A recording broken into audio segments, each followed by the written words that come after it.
Apakah Anda pernah berbaring menatap langit-langit kamar pada pukul 2 pagi di dalam ruangan yang sunyi tetapi hati Anda dipenuhi kegelisahan? Baru saja kembali dari kamar mandi, tubuh belum sempat hangat di balik selimut, tapi pikiran Anda hanya berisi satu pertanyaan. Apakah nanti saya akan terbangun lagi? Pemandangan ini bukanlah hal yang langka, tapi sedang terjadi pada jutaan lansia setiap malam. Namun hal yang paling membuat saya merasa prihatin adalah sebanyak 78% orang di atas 60 tahun masih mempertahankan kebiasaan malam hari yang tampaknya tidak berbahaya, tetapi sebenarnya menghancurkan kualitas tidur, kesehatan, dan bahkan kemampuan untuk hidup mandiri. Orang mengira buang air kecil di malam hari adalah bagian alami dari penuaan, tapi kenyataannya tidak sesederhana itu. Karena ketika Anda mengalami gangguan tidur yang berkepanjangan, bukan hanya kandung kemih yang terganggu, tetapi juga daya ingat yang mulai memudar, sistem kardiovaskular melemah, dan risiko jatuh serta kehilangan kemandirian meningkat drastis setiap kali terbangun di malam hari. Jadi, apa yang secara diam-diam merusak tidur Anda sedikit demi sedikit setiap malam? Mari kita temukan jawabannya bersama sekarang. Dan jika Anda sedang menonton video ini, beritahu saya, berapa usia Anda dan Anda menonton dari daerah mana? Ketik angka 1 jika Anda pernah terbangun di malam hari untuk buang air kecil. Dan jangan lupa klik tombol subscribe kanal Vitalitas Emas, agar setiap hari yang Anda jalani membawa Anda semakin dekat pada tidur malam yang nyenyak, dalam dan sehat. Setiap 3 menit, ada satu lansia di Indonesia yang terbangun di malam hari karena buang air kecil. Ini bukan angka sensasional, melainkan hasil survei nasional yang dilakukan oleh Lembaga Ilmu Kesehatan Jakarta pada tahun 2023. Dan jika Anda sedang mendengarkan ini dengan tubuh lelah setelah malam yang tidak nyenyak, maka sangat mungkin Anda juga sedang mengalami krisis yang sunyi itu. Profesor Adi Santoso, ahli geriatri dari Universitas Indonesia, memperingatkan, buang air kecil di malam hari bukanlah sesuatu yang wajar pada usia lanjut.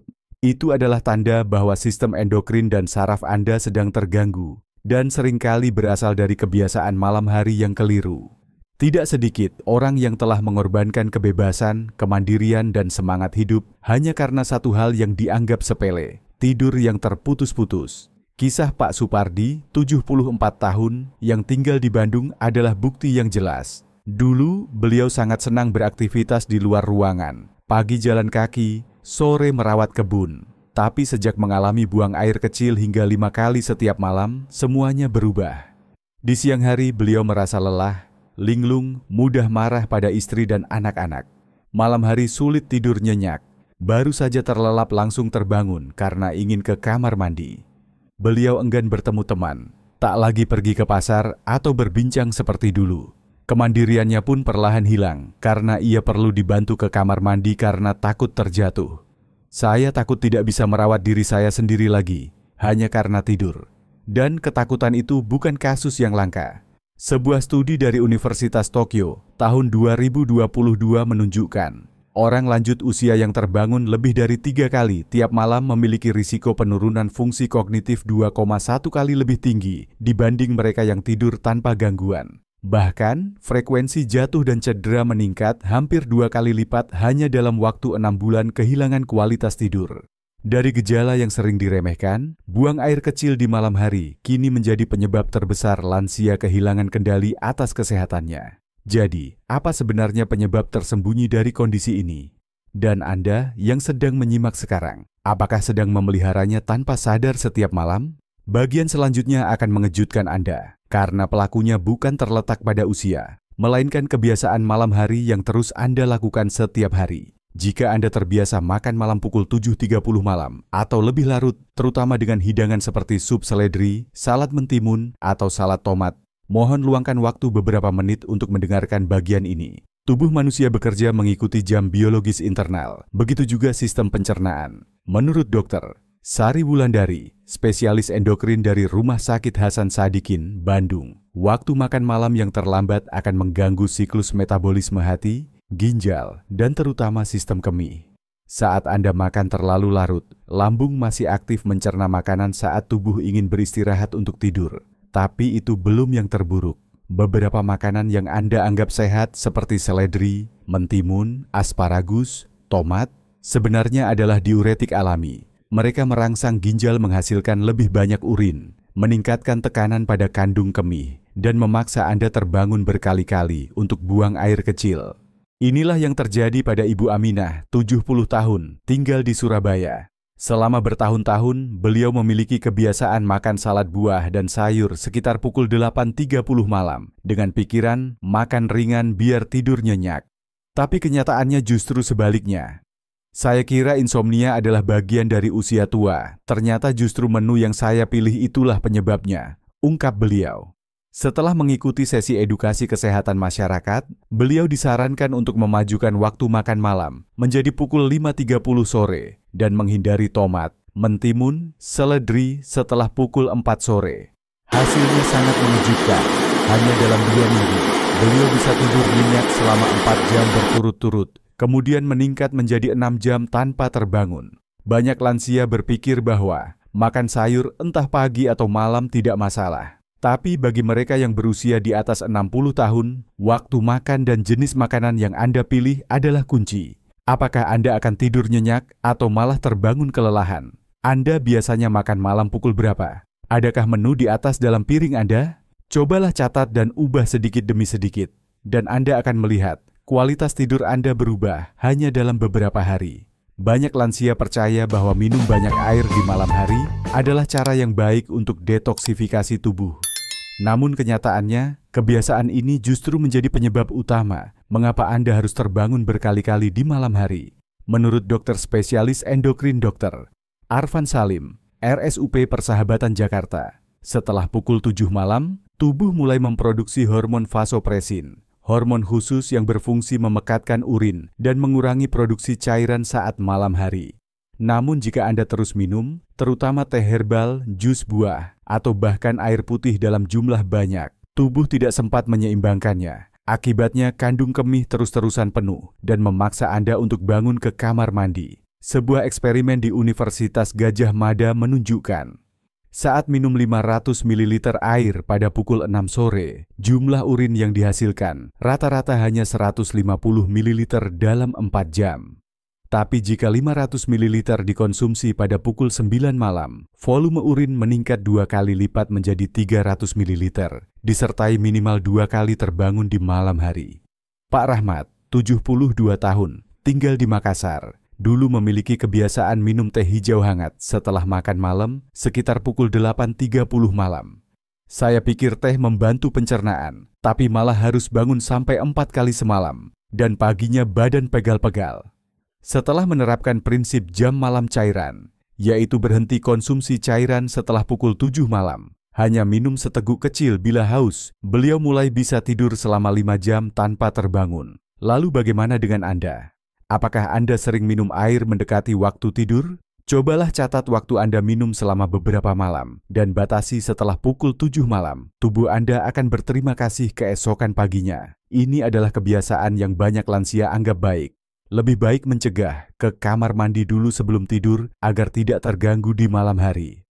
Namun ternyata kebiasaan ke toilet tanpa rasa ingin buang air justru menciptakan refleks yang salah pada kandung kemih, membuat Anda semakin mudah terbangun. Menurut analisis Dr. Andika Firmansyah, spesialis urologi di Rumah Sakit Cipto Mangunkusumo, kandung kemih adalah organ yang sangat cepat belajar dari kebiasaan berulang. Jika Anda terbiasa melatih kandung kemih untuk dikosongkan meski belum penuh, maka organ ini akan mengecil kapasitasnya dan meningkatkan sensitivitas palsu. Hasilnya, Anda akan merasa ingin buang air kecil meski urin yang terkumpul masih sangat sedikit, menyebabkan terbangun malam yang sebenarnya tidak perlu. Ibu Ningsih, 73 tahun, dari Medan pernah berbagi. Setiap malam saya ke toilet sebelum tidur, walaupun tidak terlalu ingin. Lama-lama baru merem saja rasanya seperti harus bangun lagi. Saya jadi sulit tidur terus-menerus.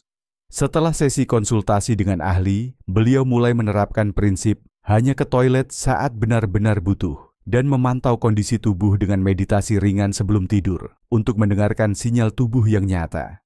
Hanya dalam waktu lebih dari seminggu, beliau sudah bisa tidur selama 5 jam tanpa terbangun. Sesuatu yang dulu beliau kira sudah mustahil terjadi. Coba tanyakan pada diri sendiri, apakah Anda masih mempertahankan Ritual jaga-jaga itu setiap malam? Apakah rasa ingin buang air itu nyata, atau hanya karena kebiasaan?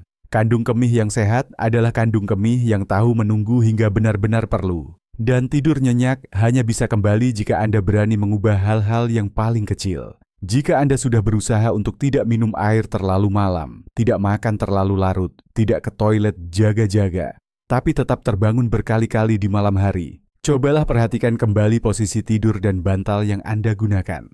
Tidak semua orang tahu bahwa posisi tidur dan cara meletakkan bantal bisa langsung memengaruhi kandung kemih, sirkulasi darah, dan sistem saraf yang mengatur buang air. Menurut Dr. Sri Lestari, spesialis rehabilitasi medik di RSUD Dr. Soetomo, posisi tidur tengkurap, miring tapi menekan perut, atau menekan bagian pinggul dapat memberikan tekanan mekanis ke kandung kemih dan pembuluh darah di sekitarnya. Hal ini dapat meningkatkan sensasi palsu ingin buang air kecil atau menghambat aliran darah, menyebabkan redistribusi cairan dari kaki ke tubuh bagian atas, sehingga tubuh menghasilkan lebih banyak urin saat malam. Pak Yusuf, 68 tahun, tinggal di Semarang, dulunya terbiasa tidur tengkurap karena merasa lebih cepat tertidur. Namun, beliau terbangun hingga 3-4 kali tiap malam karena sensasi ingin buang air kecil. Setelah mendengar saran dari putrinya yang seorang perawat, beliau mengganti posisi tidur menjadi miring ke kiri, menggunakan bantal peluk yang lembut di antara kedua paha, dan bantal kepala yang tidak terlalu tinggi agar posisi leher, punggung, pinggul tetap sejajar.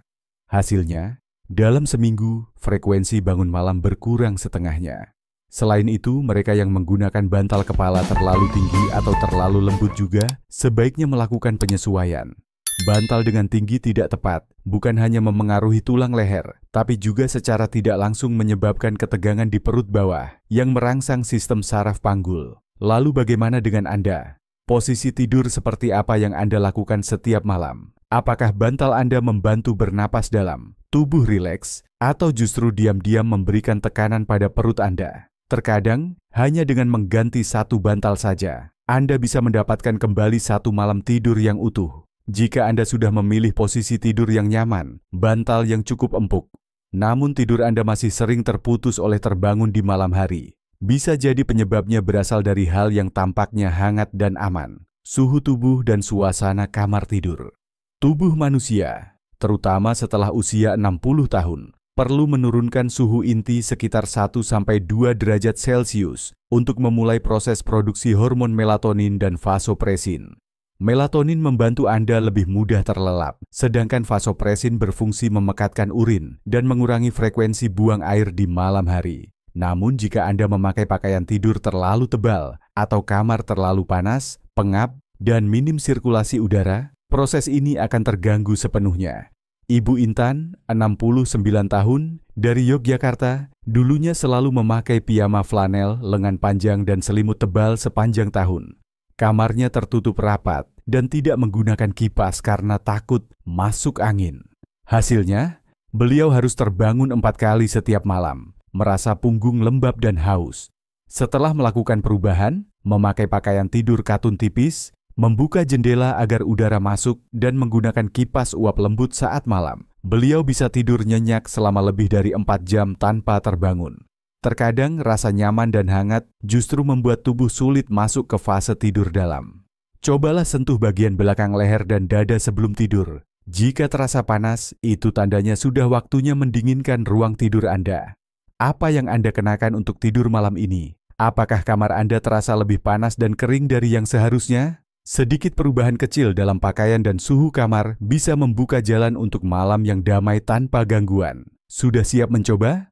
Setelah mengenali 5 kebiasaan yang diam-diam merusak tidur malam, banyak orang bertanya, bagaimana cara mengatasinya secara alami dan efektif tanpa obat-obatan? Jawabannya ada pada tubuh Anda sendiri, yang masih memiliki kemampuan pulih, asalkan diberi kondisi yang tepat, pada waktu yang tepat. Berikut ini adalah 5 langkah sederhana, namun efektif yang telah membantu banyak lansia memulihkan pola tidur mereka. Setiap langkah kecil akan membantu tubuh mengembalikan ritme biologis alami, agar Anda bisa tidur lebih dalam, tanpa terbangun, dan bangun dengan segar.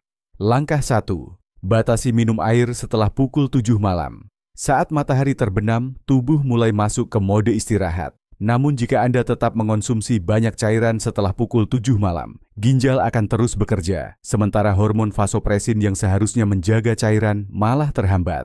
Biasakan minum cukup air di siang hari, dan kurangi bertahap mulai pukul 6 sore. Jika benar-benar haus setelah jam 7 malam, cukup seteguk kecil saja, jangan lebih dari 100 ml. Tubuh Anda akan berterima kasih di malam hari. Langkah 2. Makan malam tepat waktu, dan tepat jenis makanan tidur nyenyak dimulai dari makan malam. Banyak orang sulit tidur bukan karena stres, tapi karena makan terlalu malam atau memilih makanan yang bersifat diuretik seperti tomat, mentimun, seledri, atau sup berair. Waktu makan terbaik adalah sebelum pukul 6 sore, dengan menu yang mudah dicerna, rendah minyak, dan hindari makanan yang merangsang kandung kemih. Cukup majukan waktu makan 1 jam saja, Anda akan merasakan perubahan nyata pada tidur malam. Langkah 3. Hanya ke toilet jika benar-benar perlu. Banyak orang terbiasa buang air kecil untuk jaga-jaga sebelum tidur, meski tidak terlalu ingin. Jika dilakukan terus-menerus, kandung kemih akan menjadi terlalu sensitif, mudah memberikan sinyal palsu, dan menurunkan kapasitas penyimpanan urin. Alih-alih mencuci piring yang belum kotor, lebih baik hormati sinyal alami tubuh. Jika tidak merasa ingin, tidak perlu ke toilet, tidurlah seperti biasa. Setelah beberapa hari, kandung kemih akan belajar ulang untuk menahan lebih lama, dan Anda akan tidur lebih nyenyak. Langkah 4. Perbaiki posisi tidur dan bantal. Salah satu faktor penting namun sering diabaikan adalah posisi tidur. Tidur terlentang dengan perut tertekan, atau tidur tengkurap bisa memberi tekanan pada kandung kemih dan meningkatkan frekuensi buang air malam. Begitu juga dengan bantal yang terlalu tinggi atau terlalu rendah bisa mengganggu sirkulasi darah dan sistem saraf otonom. Cobalah tidur miring ke kiri, letakkan bantal tipis di antara kedua lutut, dan gunakan bantal leher dengan tinggi sedang yang menopang dengan lembut. Perubahan kecil ini bisa membantu tubuh lebih rileks dan masuk ke tidur lebih cepat. Langkah 5. Jaga suhu kamar tetap sejuk. Pakaian tidur yang ringan. Akhirnya bantu tubuh menurunkan suhu secara alami di malam hari. Ini adalah syarat utama untuk mengaktifkan melatonin dan vasopresin. Jangan biarkan kamar terlalu panas atau pakaian terlalu tebal membuat gerah. Jika Anda memakai AC, jaga suhu sekitar 18-20 derajat Celcius. Jika tidak, gunakan kipas angin lembut dan pakaian tidur katun tipis yang menyerap keringat dengan baik. Rasa sejuk alami akan membantu tubuh lebih cepat tertidur dan mengurangi buang air malam secara signifikan. Tahapan pemulihan tidur malam. Minggu 1. Tubuh mulai beradaptasi. Sinyal palsu dan frekuensi buang air berkurang. Minggu 2. Frekuensi terbangun di malam hari turun 30-40%.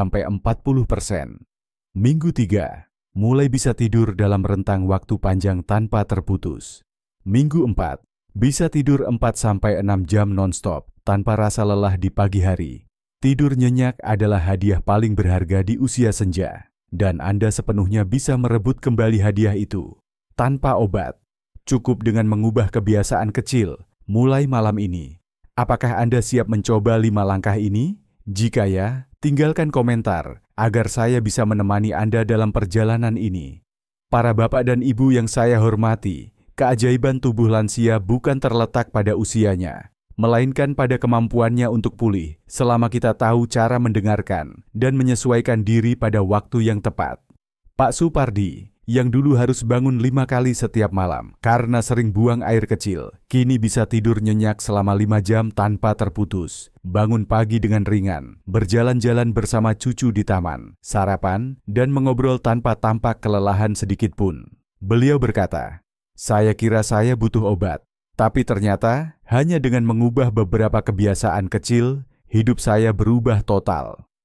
Tidur malam yang nyenyak di usia senja seharusnya bukanlah barang mewah dan tidak perlu menjadi hadiah yang hanya bisa didapat dengan bantuan obat-obatan. Itu adalah hak alami tubuh, waktu di mana tubuh memulihkan diri, otak menyusun kembali ingatan, dan menjadi pondasi untuk kejernihan pikiran, kemandirian, dan kebahagiaan di masa tua. Dan semua yang baru saja Anda dengarkan, bukan sekadar tips, bukan pula rahasia turun-temurun. Ini adalah hal-hal yang telah terbukti, baik secara ilmiah maupun melalui pengalaman nyata. Selama Anda bersabar dan konsisten, tubuh Anda akan merespons. Anda tidak perlu menerima insomnia sebagai takdir dari usia lanjut. Anda pantas mendapatkan tidur yang utuh setiap malam. Mulailah malam ini dan ambil kembali kendali atas tidur Anda. Para bapak dan ibu, dari kelima kebiasaan yang baru saja kami bagikan, manakah yang paling mengejutkan bagi Anda? Apakah Anda juga pernah berpikir bahwa minum air setelah jam 8 malam atau ke toilet untuk berjaga-jaga adalah hal yang wajar? Jika malam ini Anda mulai mencoba salah satu strategi untuk memperbaiki tidur, ketik angka 1 di kolom komentar, agar kami tahu bahwa kita sedang berjalan bersama dalam perjalanan ini. Dan jika Anda memiliki tantangan tersendiri, jangan ragu untuk berbagi cerita.